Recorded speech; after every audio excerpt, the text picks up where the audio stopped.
Welcome to Gun News Review. The Second Amendment Foundation and National Rifle Association Friday filed a lawsuit against the city of Seattle and Mayor Jenny Durkin over adoption of the so-called safe storage requirement. The suit alleges the law, which would go into effect in January, violates Washington state's 35-year-old preemption statute and is unenforceable. Also named as defendants are the Seattle Police Department and Chief Carmen Best. The suit claims that state law prohibits cities, towns, and counties or other municipalities from adopting gun regulations that exceed state authority. Seattle's ordinance assesses fines of up to $10,000 against gun owners who don't safely store their firearms or report their misuse. Joining the SAF and NRA in the lawsuit are two Seattle residents who are both firearms owners. Chicago police say they've recovered over 5,100 illegal guns so far this year. Mayor Rahm Emanuel and Superintendent Eddie Johnson made the announcement, saying that's nearly one illegal gun seized every hour of the day, and it's more than the New York and Los Angeles departments combined. They say the vast majority of guns recovered in Chicago were semi-automatic handguns. 163 so-called assault weapons were also recovered, including AK-47 and AR-15 type rifles. In Los Angeles, county authorities this week say more than 3,500 guns seized were melted down at a steel mill that recycles scrap metal. It was the L.A. County's 25th annual gun destruction event at the mill in Rancho Cucamonga.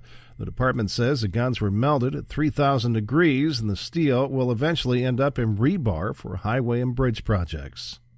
Virgin Islands Governor Kenneth Mapp's emergency order allowing National Guardsmen to confiscate legally owned firearms ahead of Hurricane Irma in 2017 is now under investigation by two House committees. The lawmakers are concerned that the order could have violated Second Amendment rights. Mapp was sent a letter from Republican Representative Rob Bishop of Utah and Bob Goodlatte of Virginia asking him for documentation on the order.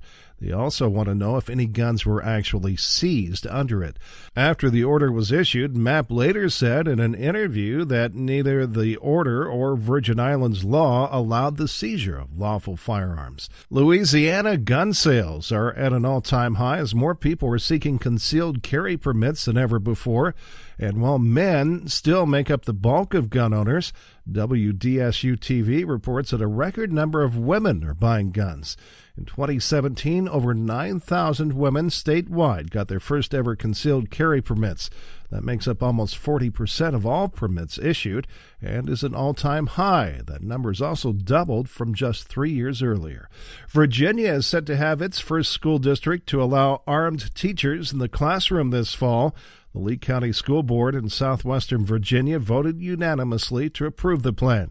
The board will select an undisclosed number of teachers and staff for the program and will require them to go through background checks and psychological evaluations. Training will be given over the summer to those applicants approved, and the board hopes to have the plan implemented in early September. The Lee County School District has 11 schools with about 3,200 students. You're listening to Gun News Review. France's government procurement agency has awarded Aimpoint and H&K a 6-year contract for the supply of red dot sights for the new HK416F French assault rifle. The contract covers the supply of up to 120,000 Comp M5 sights. The Comp M5 is the latest offering of the originator and worldwide leader in reflex sighting technology. And the Wyoming Game and Fish Department has received about 7,000 applications for the state's first grizzly bear hunting season in 44 years. The department says the number of applications received by the July 16th deadline means that the odds of drawing one of the 22 tags available are extremely low. The Jackson Hole News and Guide reports opponents of the grizzly hunt were among those submitting applications, though their true number will never be known with certainty. This is Gun News Review, comprehensive and concise.